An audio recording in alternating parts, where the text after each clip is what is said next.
Roger Williams University is hosting a crisis management seminar on May 3rd at their Providence campus. Crises, whether a natural disaster, cyber attack, or financial instability, can have severe repercussions if not handled properly. This is where crisis management plays a pivotal role. Join Roger Williams MBA students and expert speakers to learn how to prepare for the unexpected. The program is totally free and open to the public. You can register online at rwu.edu/events/crisis-management-symposium. This is the Bartholomew Town Podcast. Hey everybody, it's Bill Bartholomew here with you, and it's great to be back here behind the mic. Some of you know that I tested positive for COVID-19 like a week and a half ago, and if you haven't heard, COVID sucks. There's no doubt about it. That's a fact. Fortunately, my symptoms were mostly mild. Now I'm at the point where I'm back out in public. I'm back at the radio station on WPRO, and just dealing with this fatigue. And I've heard so much about this from so many of you that have written during the last week and a half or so that, it's a couple of weeks, I guess, of post-COVID fatigue. So the timing, not optimal with the election coming up, but, I'm trying to power through. I was able to get some content out during my period of isolation, which, let me tell you something, I had more time to clean and organize than I probably ever have had in my life. And my studio right now, the floors are sparkling. So there's that. I guess that's the upside of it. But I appreciate those of you who reached out. And yes, I'm on the mend. And that's enough of that. I appreciate it. Look, the election is coming up on Tuesday. And we've been working towards this now since, the last local election. Really, in many ways, since 2018. I remember the day after the general election in 2018. There was already chatter about how 2022 is going to be such a big-time election year here in Rhode Island. And I think in many ways that's true.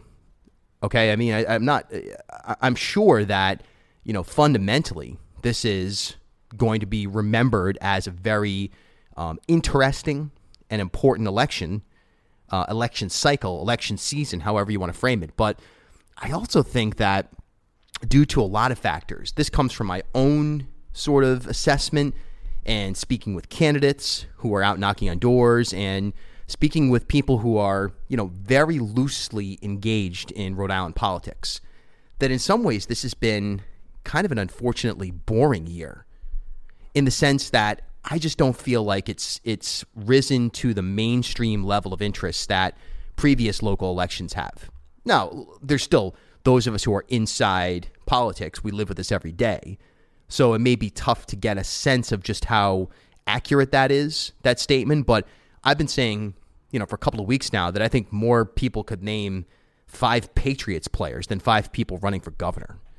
And, that just shows you that whether it's COVID itself, the post-Trump era, the economic challenges that we're facing, whatever it may be, there's just a little bit less general engagement. Again, that's just my anecdotal assessment. There's still a ton of people that are listening to the podcast, listening to radio, reading the papers, whatever it is. It's not, the audience of those who care is as strong as ever in terms of the inside. But I wonder, people in your life, are you noticing this? That there's just less general excitement, awareness, engagement in this election cycle. Maybe that changes in the general election. This Democratic primary for governor with 5 candidates on the ballot, and 3 primary frontrunners. It's fascinating in that, I don't know how much the sands have shifted in terms of somebody flipping from one candidate that they've been supporting for a period of time to another candidate. But the undecided voters, 30, 40, whatever it is percent of those who are polled in various polls who are saying that they're undecided. Okay? Again, that could be a reflection of people just have no idea who these candidates are. That they're not just, pulling a name out of thin air just for the sake of answering a question. But I think that there's definitely some, in fact, there's a whole lot of reason to think that there could be some surprises on Tuesday when we start to find out, if not find out entirely, who's won the various primary elections, particularly in the gubernatorial race for the Democratic primary. So a couple of things. First of all, we've got our debate series, which I moderated debates for in the Democratic primary for lieutenant governor, treasurer, and in each of those races, we had candidates not show up. Sabina Matos, the lieutenant governor, did not show up for the lieutenant governor's debate that I hosted on the podcast and on WPRO. She also blew off the Channel 10 debate, which is just utterly shocking. So there's that. On the treasurer side, James Diosa. Remember that guy? He was the mayor of Central Falls, and he's one of two candidates that are in this race for treasurer, along with Stephen Pryor. Diosa didn't show up for our debate, but he did show up for 3 other debates, channels 10 and 12, and the Latino Public Radio. So, he at least is out there, right, a little bit more. I also moderated debates for mayor of Providence. Now, the Democratic primary is essentially the election. I mean, it is, unless there's some kind of write-in candidate that is able to mount some unprecedented campaign in the next couple of weeks going into the general election. The winner of that Democratic primary for mayor of Providence, be it Gonzalo Cuervo, Brett Smiley, or Nirva LaFortune, will be the next mayor of Providence. You can hear that debate, which I moderated, and Democratic primary for governor, where all 5 of the Democratic candidates were there: Governor McKee, Secretary Gorbea, Helena Bonanno Folks, Matt Brown, and Dr. Luis Daniel Munoz. We also had a congressional debate with 5 of the 6 candidates that was moderated by my friend and colleague Bill Haberman, the Hall of Fame news director over at WPRO, in my absence as I was down with COVID. So all of those are available here on the podcast or on 997WPRO.com. Just click on the Election Central tab. A little bit more programming notes coming up next week. We'll have another election preview on Monday here on the podcast. I'll be joined by Dan McGowan of the Boston Globe. We'll break down where things sit on election eve. Then election day in Rhode Island. I'll be up bright and early. I'll be going around to different polling locations, doing some live streaming. Follow me on Twitter, Facebook, Instagram, wherever, and you'll be able to see some of that content as I go around. And I'll probably do a little man on the street, talk to some voters, some exit polling. Obviously, that sample size will be so minuscule, it won't really have any impact in terms of making an assessment on how candidates are doing. But we'll get a flavor there. We'll talk to some candidates as we're out and about, as we've done the last several years here on the podcast on election days. Then from 3 to 6, of course, I'll be with Dan York on WPRO for the afternoon drive show. The Dan York Show will be there. And then I'll be moderating, hosting coverage election night on the radio. You'll also be able to watch that on my social media live. I'll have a panel with me, and we'll be doing our live broadcast as we await the results of the 2022 primary elections. And that'll be really interesting to see. We, of course, have seen shifts in how votes voting is conducted with early voting, emergency ballots, so on and so forth. Will we actually have any kind of result on Tuesday night? I think we'll have a better sense than we've had in previous years, as the Board of Elections has had opportunities to make adjustments to their tabulation processes and so on and so forth. So Tuesday night, election night, starting at 8 o'clock, live on WPRO, and again, also on social media. We'll be broadcasting it there as well. We'll have election night in Rhode Island, and we'll have the results for you live. We'll have a bunch of reporters out and about.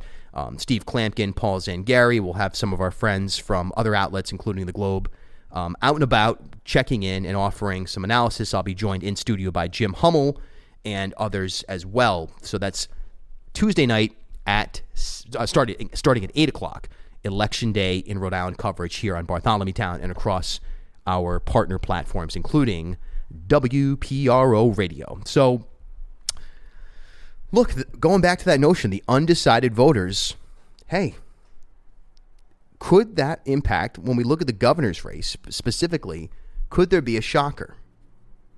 The last several debates, the 3 major debates, the WPRO, the Channel 12 and Channel 10 debates, have seen the candidates in one way, shape, or form kind of gang up on Governor McKee. And then there's also this sidebar back and forth between Nellie Gorbea and Helena Bonanno Folks. Now, in terms of funding, Folks is loaded and has been, running at least one very effective ad that compares and contrasts her against both McKee and Gorbea. That's a new ad, but it's very effective. And I think that for the average person who's undecided, again, those not unplugged in voters, it's going to be really interesting to see if her sales pitch, if you will, motivates at least some undecided voters to look deeper into Helena Buonanno Folks. She picked up the endorsement of the Boston Globe. All right, that's huge. Or is it? I guess it is. I think it's pretty big. And again, I don't know how much this will move the needle, but on Sunday she's going to have Nancy Pelosi in town for a Get Out the Vote rally on her behalf. So I think that Helena Folks is someone who spent a ton of money and really wasn't polling in a competitive manner very much at all until, and again, we don't even really know what an accurate poll would look like, but in the snapshots that have been conducted, she really hasn't been in any way, shape, or form a front runner. It's been Governor McKee and Secretary Gorbea. But I think in the closing days here, it's going to be really important to watch what Helena Buonanno Folks does and what kind of reaction she gets from those undecided voters, right? And that's true for all the candidates. But does Folks have the ability to peel off voters who had previously supported Nellie Gorbea? Does she have the ability to peel off voters who have previously supported Governor Dan McKee? Those are critical questions because that undecided voting block isn't going to go exclusively to one candidate. So for Folks to make up ground, she's going to have to capture undecideds and she's going to have to peel off voters from the two front runners, McKee and Gorbea. Now, Gorbea, low on cash, but still has independent expenditures running ads on her behalf. She's dogged a little bit by this latest voting machine, voting ballot situation in Providence where there was some mishaps with ballots. And, as Secretary of State, some people are going to frame her as the chief voting officer of the state and put the blame on her there. I don't know if the average voter, again, sees that as anything relevant in terms of them making a decision. And Governor McKee, the governor is being dogged by, first of all, you got Matt Brown asking, or insinuating that the governor's possibly or, potentially going to be indicted while in office.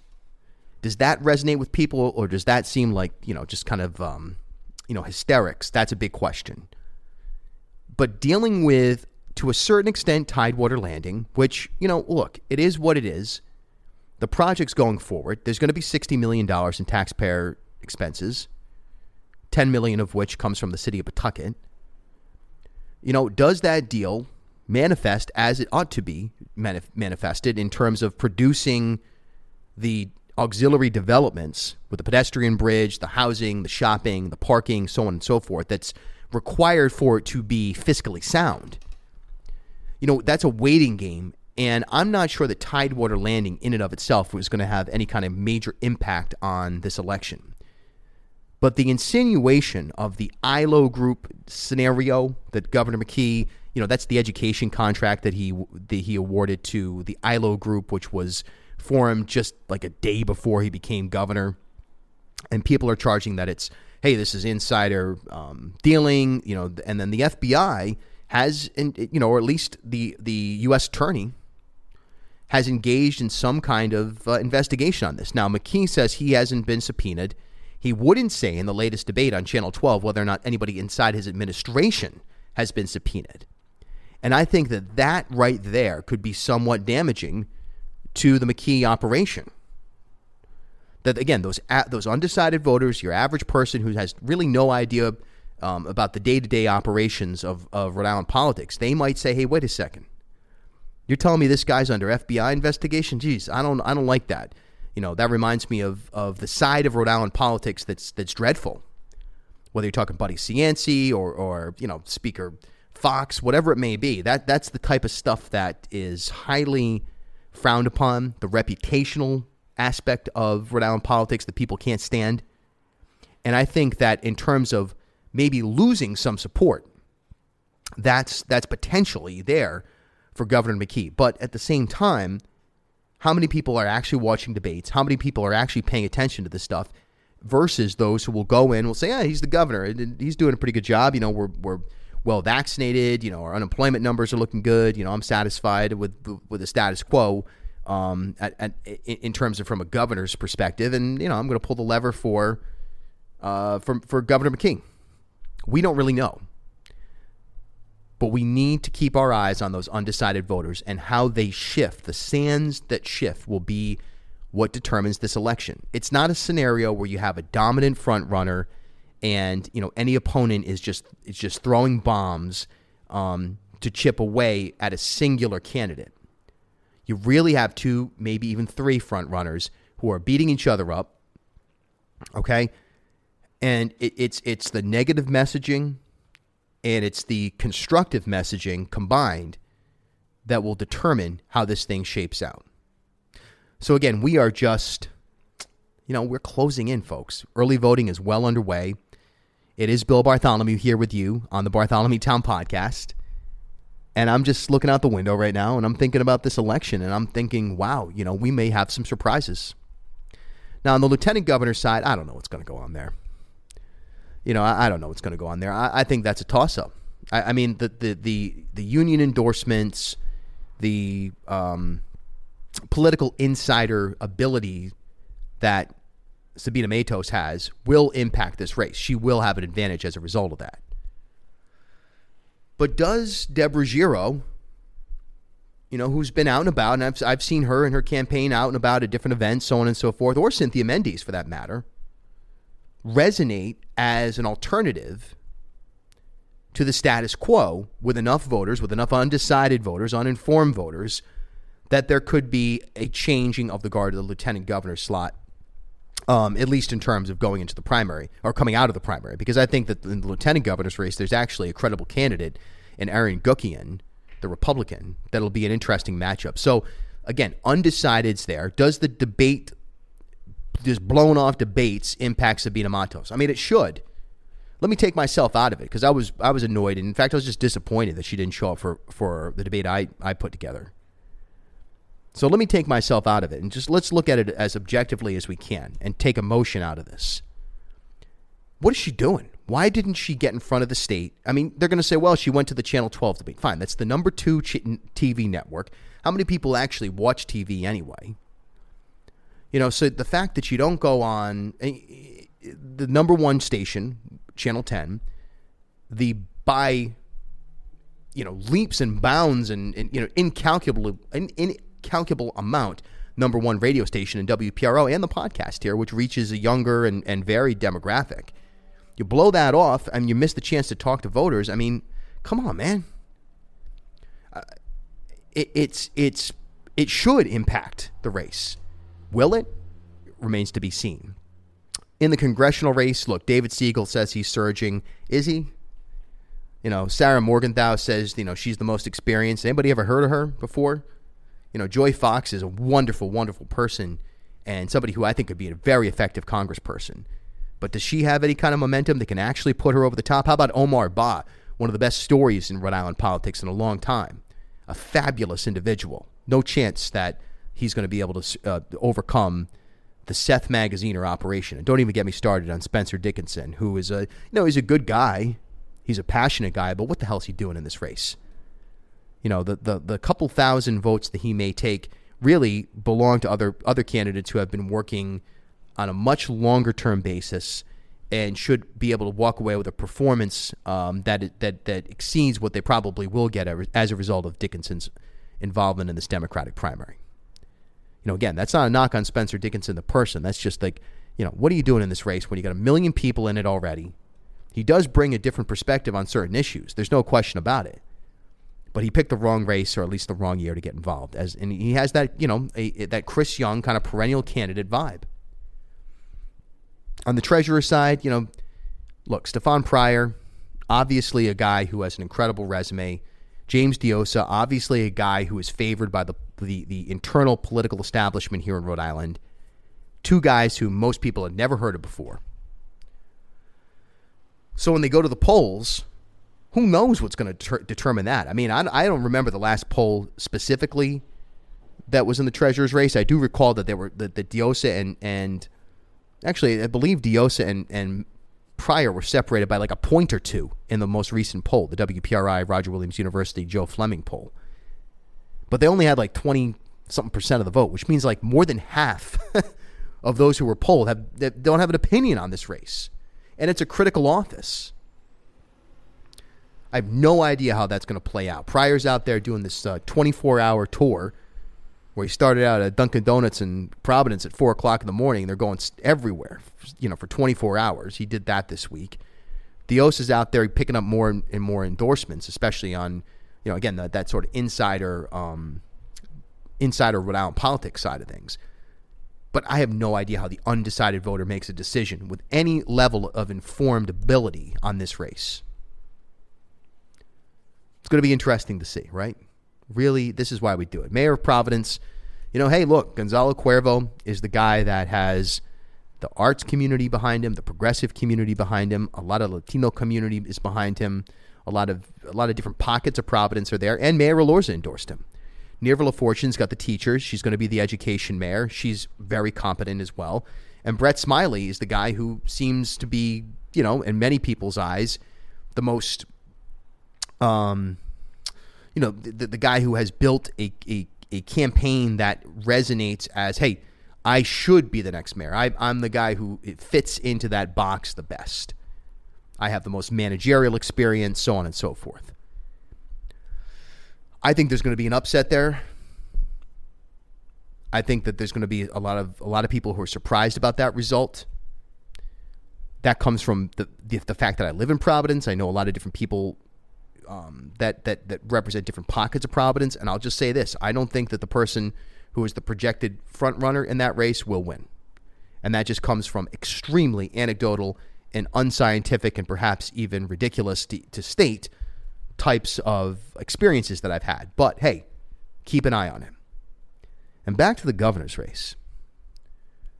Matt Brown, Dr. Luis Daniel Munoz.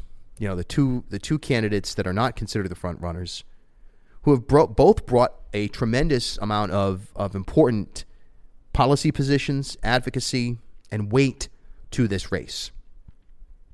I think they're going to perform better than people are expecting them to.